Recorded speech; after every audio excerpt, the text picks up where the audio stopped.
এই 2026-এর এই যাত্রাপথ এটি এক অমূল্য সাধনা, ত্যাগ ও সেবার প্রতীক। 100 বছরের এই যাত্রাপথে এই প্রতিষ্ঠান সমাজকে দিয়েছে স্বাস্থ্য সচেতনতা, মানব সেবার অনুপ্রেরণা ও ভ্রাতৃত্বের বার্তা। আজকের দিনটি শুরু হয়েছে অত্যন্ত পবিত্রভাবে বেদপাঠ ও পূজা ইত্যাদির মধ্য দিয়ে। রামকৃষ্ণপুর ব্যায়াম সমিতি একটি সমাজসেবার কেন্দ্র, এটি জীবন গঠনের কেন্দ্র, যুব শক্তিকে সঠিক পথে চালিত করার প্রতিষ্ঠান। স্বাস্থ্য ও ব্যায়াম প্রশিক্ষণ, ক্রীড়া প্রতিযোগিতা, পূজা, সাংস্কৃতিক অনুষ্ঠান, নানান জনসেবামূলক কাজকর্ম এই প্রতিষ্ঠান তার প্রারম্ভিক লগ্ন থেকেই করে আসছে। স্বামী বিবেকানন্দ বলছেন, স্ট্রেংথ ইজ লাইফ।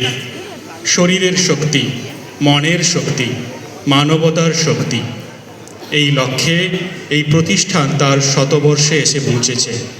আগামী দিনেও তাদের এই যাত্রা দীর্ঘ হোক, সুন্দর হোক, এই প্রার্থনা জানাই।